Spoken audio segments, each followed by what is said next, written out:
Vous vous êtes déjà senti complètement dépassé par les événements, cerné de toutes parts, face à un ennemi qui semble invincible. Ce moment où les chiffres sont contre vous, où la logique dit que c'est fini, que la défaite est certaine. La plupart abandonnent à cet instant précis. Mais que se passerait-il si je vous disais qu'il existe un moyen de renverser la situation même quand tout semble perdu? Dans cette vidéo, vous allez découvrir comment 3000 cavaliers polonais ont transformé ce qui devait être leur massacre en la victoire la plus impossible de l'histoire de la cavalerie. Et le plus incroyable, les principes qu'ils ont utilisés peuvent changer votre façon d'affronter vos propres défis. Préparez-vous, car cette histoire va vous montrer qu'impossible n'est qu'une opinion. Le 11 septembre 1683, sous un ciel d'automne qui pesait comme du plomb sur les plaines de Vienne, Jan Sobieski regardait l'armée ottomane la plus puissante jamais assemblée en Europe encercler sa position. 3000 hussards polonais, leurs ailes d'aigle attachées dans le dos, face à 20 000 janissaires et sipahis qui avaient les conquis la moitié du monde connu. La mathématique était simple et terrifiante. 7 ennemis pour chaque Polonais. Aucun renfort à moins de 100 km. Aucune route de repli à travers la masse tourbillonnante de turbans et de cimetères qui transformait la plaine en un océan de morts annoncés. Le soleil matinal faisait briller les armures ailées comme des éclairs d'argent contre l'herbe jaunissante, créant un spectacle magnifique qui masquait à peine la terreur mathématique de ce qui allait suivre. La situation politique de Sobieski était plus désespérée que la plupart ne le réalisent. L'Empire ottoman avait passé 3 mois à assiéger Vienne, la dernière grande forteresse entre Constantinople et le cœur de l'Europe. Les murailles de la ville étaient sur le point de céder sous les mines turques, qui creusaient méthodiquement sous les fondations médiévales. Si Vienne tombait, rien n'arrêterait le sultan Mehmed IV dans sa conquête du continent. Mais Sobieski n'était pas venu sauver seulement Vienne. Il était venu sauver la Pologne elle-même, car une victoire ottomane signifierait l'encerclement complet de son royaume entre les Turcs au sud et les Russes à l'est. Cette bataille n'était pas simplement un affrontement militaire. C'était le point de basculement entre 2 civilisations, 2 visions du monde, 2 empires qui ne pouvaient coexister dans le même espace géographique. Le grand vizir Kara Mustafa commandait une armée qui avait terrorisé l'Europe pendant des décennies. Ses janissaires, l'infanterie d'élite ottomane entraînée depuis l'enfance à ne connaître que la guerre et la discipline absolue, formaient le cœur d'une force qui n'avait jamais connu la défaite en terrain ouvert. Ces sipahis, la cavalerie lourde turque montée sur des chevaux arabes capables de galoper toute une journée sans faiblir, avait-on brisé des armées chrétiennes 3 fois plus nombreuses. Derrière eux s'étendaient les troupes auxiliaires tatars, moldaves et valaques, guerriers des steppes dont la simple présence sur un champ de bataille suffisait à faire fuir les paysans dans un rayon de 100 km. Le matin du 11 septembre avait commencé dans un brouillard dense qui montait des rivières et des marécages autour de Vienne, transformant le paysage en un monde fantomatique où les sons voyageaient étrangement et les distances devenaient impossibles à juger. Sobieski avait marché toute la nuit avec ses hussards, traversant les collines boisées au sud de la ville pour atteindre les hauteurs du Kahlenberg avant l'aube. Ces hommes étaient épuisés, affamés, leurs chevaux couverts d'écume après 40 km de marche forcée, sur des chemins de montagne à peine praticables. L'intelligence militaire polonaise avait gravement sous-estimé la mobilité ottomane. Les éclaireurs avaient rapporté que l'armée turque était entièrement concentrée autour des murailles de Vienne, trop engagée dans le siège pour réagir rapidement à une attaque de flanc. La réalité était catastrophiquement différente. Kara Mustafa avait anticipé exactement cette manœuvre de secours et avait positionné ses meilleures unités sur les pentes orientales du Kahlenberg, créant un piège parfait pour toute force de soulagement qui descendrait des collines. Le terrain favorisait complètement l'ennemi.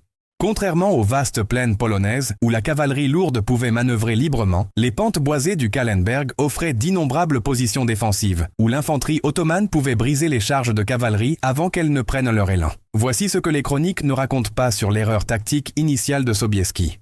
Ces hussards, les cavaliers les plus redoutés d'Europe, étaient complètement inadaptés au combat en terrain accidenté. Leurs longues lances conçues pour briser des formations en terrain plat devenaient des obstacles dans les bois. Leurs armures lourdes et leurs ailes décoratives, terrifiantes en plaine ouverte, les rendaient lents et vulnérables dans les passages étroits entre les arbres. Le piège avait été préparé avec une précision diabolique. Kara Mustafa comprenait la psychologie européenne. Il savait que Sobieski ne pouvait pas attendre, ne pouvait pas manœuvrer patiemment, ne pouvait pas accepter un long siège de Vienne qui se terminerait par la chute de la ville et l'effondrement de la coalition chrétienne. L'impatience polonaise était son meilleur allié. L'attaque de secours était le seul choix possible pour Sobieski, et ce choix le conduisait directement dans un massacre soigneusement orchestré. Si vous appréciez cette histoire impossible, laissez votre like pour soutenir la chaîne et aider plus de personnes à découvrir ces leçons de courage qui peuvent transformer votre façon de voir vos propres batailles. L'attaque ottomane frappa comme un orage déchaîné, surgissant de partout à la fois alors que le brouillard matinal se levait pour révéler l'ampleur du désastre. À la 3e heure de ce qui devait être une charge héroïque pour sauver Vienne, les 3000 hussards de Sobieski se trouvèrent piégés dans un cauchemar de feu et d'acier dont la guerre européenne ne les avait jamais préparés. Les janissaires tenèrent les positions clés sur les pentes, leurs mousquets crachant la mort en salves coordonnées qui tombaient comme une pluie meurtrière sur les cavaliers polonais, essayant désespérément de grimper les chemins boueux. Chaque position défensive ottomane était soutenue par de l'artillerie légère qui transformait les passages étroits en zones de mort, où hommes et cheval tombaient enchevêtrés dans un chaos sanglant. Kara Mustafa commandait la bataille avec une précision chirurgicale née de décennies d'expérience. Le grand vizir avait étudié les tactiques européennes pendant toute sa carrière, comprenant exactement comment la cavalerie lourde pensait, comment elle réagissait sous pression, comment elle chargeait avec une bravoure suicidaire quand la situation devenait désespérée. Maintenant, il utilisait cette connaissance comme un maître d'échecs sacrifiant des pions pour capturer l'arène. Les janissaires feignaient des retraits qui attiraient les hussards dans des ravins où les sipahis attendaient en embuscade. Chaque fausse ouverture coûtait des dizaines de cavaliers polonais qui mouraient en découvrant que ce qui semblait être une percée n'était qu'un nouveau piège dans un labyrinthe mortel. Le massacre commença véritablement quand le soleil atteignit son zénith. Les balles turques trouvaient les joints des armures polonaises avec une précision née de l'expérience. Des hommes qui avaient survécu à 20 batailles contre les Cosaques et les Tatars tombaient face à des armes qu'ils ne pouvaient même pas voir, tirées depuis des positions fortifiées par des soldats qui pouvaient être rechargés 3 fois plus vite que n'importe quel mousquetaire européen. Les blessés ne pouvaient pas être évacués parce qu'il n'y avait nulle part où aller. Ils gisaient dans les ravins, leurs gémissements ajoutant une pression psychologique à l'épuisement physique. La discipline polonaise tenait, mais Sobieski pouvait voir le doute s'infiltrer dans les visages vétérans, alors que les balles continuèrent de tomber et qu'aucune lance polonaise ne pouvait riposter efficacement. Puis tout changea quand les Ottomans révélèrent l'étendue véritable de leur piège. Ce que Sobieski avait pris pour du harcèlement tactique était en réalité un encerclement. Les forces turques avaient manœuvré ces hussards systématiquement vers le sud-est, loin de Vienne, loin de toute possibilité de retraite vers les lignes alliées. Les Polonais se retrouvèrent dans une vallée naturelle où l'infanterie ottomane pouvait tirer depuis les hauteurs pendant que la cavalerie tenait les seules routes d'évacuation. Voici ce que les historiens militaires ne comprennent pas sur ce moment. Sobieski réalisa qu'il avait été surpassé tactiquement par un ennemi qui connaissait mieux le terrain et avait anticipé chaque mouvement polonais. Kara Mustafa ne commandait pas simplement une armée. Il conduisait une symphonie de destruction qui utilisait l'arrogance européenne contre la force européenne. Attendez un instant. Avant de continuer, je dois vous poser une question. Vous êtes-vous déjà senti exactement comme ça? Encerclé de tous côtés, personne pour vous aider, tout le monde attendant que vous échouiez? Cette sensation que vous menez une bataille que personne ne voit, que personne ne comprend, et vous commencez à penser que le problème c'est vous. Écoutez, je sais qu'il y a beaucoup de gens qui regardent maintenant et qui vivent exactement ça en ce moment même. Et vous n'avez pas besoin de raconter tous les détails si vous ne voulez pas, mais laissez-moi vous demander quelque chose. Écrivez dans les commentaires comme ça, très simplement. Je suis encerclé mais je n'abandonnerai pas. Sérieusement, copiez et collez ça. Je suis encerclé mais je n'abandonnerai pas. Vous savez pourquoi? Parce que quand vous écrivez ça, vous ne faites pas que vous défouler. Vous laissez un message pour quelqu'un d'autre qui va le lire dans une semaine, dans un mois, qui pense à abandonner et qui verra votre commentaire et saura qu'il n'est pas seul. Votre commentaire peut sauver quelqu'un aujourd'hui. Et en même temps, vous vous engagez envers vous-même. Alors allez-y, mettez pause maintenant, descendez en bas et écrivez. Je suis encerclé mais je n'abandonnerai pas. Je lirai chaque commentaire. Promis. Vous n'êtes pas seul dans cette bataille. Maintenant laissez-moi continuer à vous montrer comment cette histoire se termine. Parce que ce qui va suivre va vous donner exactement les munitions dont vous avez besoin pour votre propre combat. La guerre psychologique s'avérait aussi dévastatrice que les attaques physiques. Les cris de guerre ottomans résonnaient dans la vallée en langue que les Polonais ne comprenaient pas, créant une bande sonore aliénante de mort imminente. Les janissaires affichaient des têtes de cavaliers chrétiens sur des piques, narguant les hussards avec la preuve que d'autres formations avaient déjà succombé aux tactiques turques. Certains sipahis s'approchaient assez près pour crier des insultes en polonais apprises auprès de déserteurs, appelant les cavaliers des lâches qui se cachaient derrière leur armure parce qu'ils craignaient le vrai combat. Chaque provocation était calculée pour pousser les Polonais à briser leur formation, à charger après des ennemis qui se volatiliseraient, simplement pour revenir avec des balles. À la 5e heure, Sobieski faisait face à une crise qui menaçait de détruire plus que son armée. Ces hussards, les cavaliers qui avaient terrorisé toute l'Europe orientale, se révélaient complètement inadéquats face à la guerre ottomane moderne. Leurs charges qui avaient à briser des armées russes et suédoises s'écrasaient contre des positions défensives, soutenues par une puissance de feu que la Pologne n'avait jamais développée. 3 charges distinctes se terminèrent par des retraites sanglantes, les chevaux épuisés et les cavaliers décimés pendant que l'ennemi semblait aussi frais que le matin. La mathématique de l'attrition devenait impossible à ignorer. Les munitions polonaises étaient finies, l'eau manquait, et le soleil d'automne transformait les armures en instruments de torture. Pendant ce temps, les Ottomans semblaient se multiplier plutôt que diminuer. De nouveaux escadrons apparaissaient sur les crêtes lointaines comme des mirages qui se résolvaient en réalité mortelle. Sobieski comptait les bannières ennemies de 12 régiments différents, tous unis sous l'autorité de Kara Mustafa et son génie tactique. Ce qu'il affrontait n'était pas juste une armée. C'était la machine de guerre la plus perfectionnée du monde. Des guerriers dont les ancêtres avaient été conquis 3 continents pendant que l'Europe se déchirait dans des guerres intestines. Alors Sobieski fit quelque chose qu'aucun commandant européen n'avait jamais tenté face à une supériorité ottomane écrasante. La décision révolutionnaire de Sobieski émergea du pur désespoir transformé en génie tactique. Au lieu de continuer à attaquer les positions fortifiées ottomanes sur les pentes, ce qui transformait ses cavaliers d'élite en cibles faciles, il ordonna quelque chose de jamais tenté auparavant dans la guerre européenne moderne. Ces 3000 hussards se regrouperaient au sommet du Kahlenberg et chargeraient en une seule masse compacte directement dans la vallée, ignorant complètement les positions défensives turques. Pour chaque officier qui entendit l'ordre, cela ressemblait à un suicide collectif. Charger en descente sur 3 km, à travers un terrain accidenté contre une armée 6 fois supérieure, violait chaque principe de la doctrine militaire. Mais Sobieski avait vu quelque chose dans le déploiement ottoman que même Kara Mustafa avait manqué. Voici où la légende rencontre la réalité tactique. Sobieski ne pariait pas simplement sur le courage contre les mathématiques. Il avait identifié la faille fatale dans la stratégie ottomane que personne n'avait comprise. L'armée turque était déployée pour un siège, pas pour une bataille de cavalerie en terrain ouvert. Leurs janissaires excellaient dans la défense de positions fortifiées, mais manquaient de mobilité pour réagir à une charge de cavalerie massive. Leurs sipahis étaient dispersés sur plusieurs kilomètres pour maintenir l'encerclement de Vienne. La décision de Sobieski forcerait les Ottomans à choisir entre maintenir le siège ou se regrouper pour affronter la charge, et ce regroupement prendrait du temps que la vitesse polonaise ne leur donnerait pas. La transformation prit 30 minutes d'organisation frénétique. Les hussards polonais se rassemblèrent au sommet de la colline, pendant que les Turcs, confus par ce retrait apparent, intensifiaient leurs tirs d'artillerie.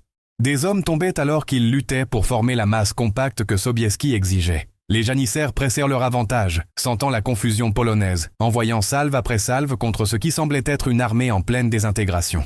Sobieski se déplaça personnellement le long de la formation, son armure dorée le rendant cible pour chaque tireur turc, mais sa présence empêcha les hussards épuisés de rompre alors qu'ils formaient ce qui ressemblait à un sacrifice humain à la puissance de feu ottomane. Écoutez, je sais que vous n'êtes pas ici juste pour l'histoire. Vous êtes ici parce qu'à un moment de votre vie vous vous êtes aussi senti encerclé, le dos au mur, pensant qu'il n'y avait pas d'issue.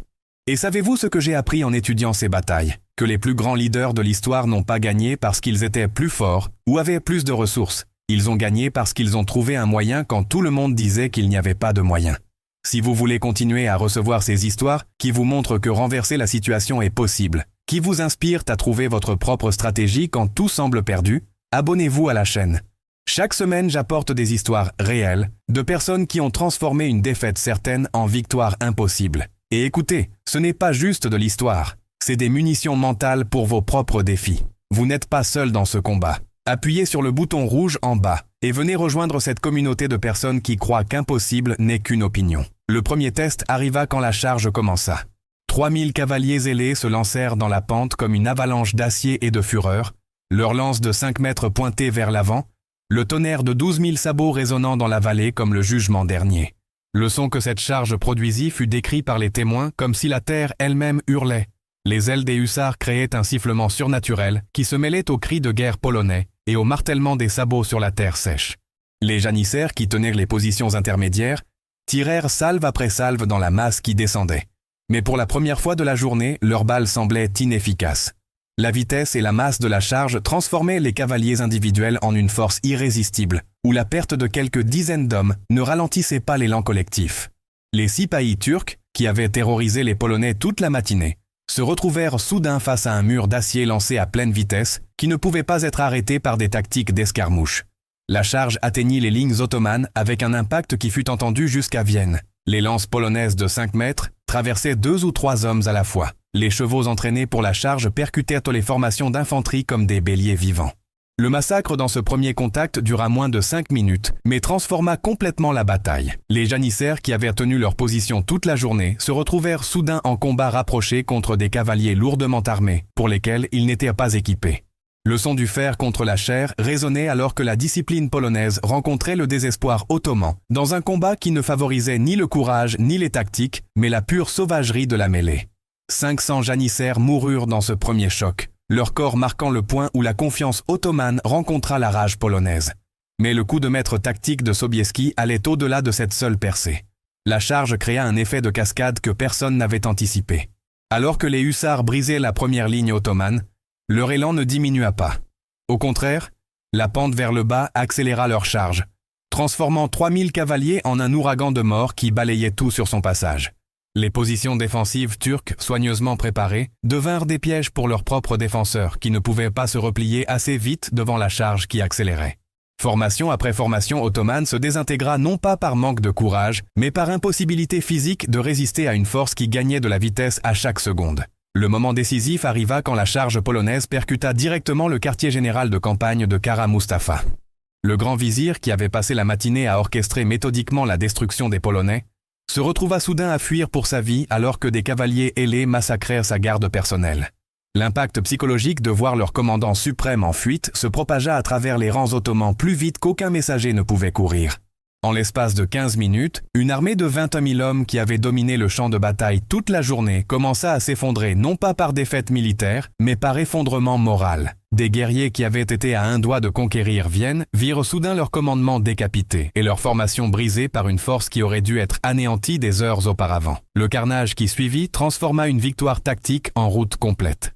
Les sipahis qui avaient harcelé les Polonais toute la matinée se retrouvèrent chassés par ces mêmes hussards à travers les plaines autour de Vienne. Les janissaires qui avaient tenu les positions défensives abandonnèrent leurs armes et coururent vers les lignes de siège. La cohésion ottomane qui avait semblé invincible au lever du soleil se désintégra en panique individuelle au coucher du soleil. Sobieski saisit le moment avec des instincts prédateurs qui séparaient le génie de la compétence.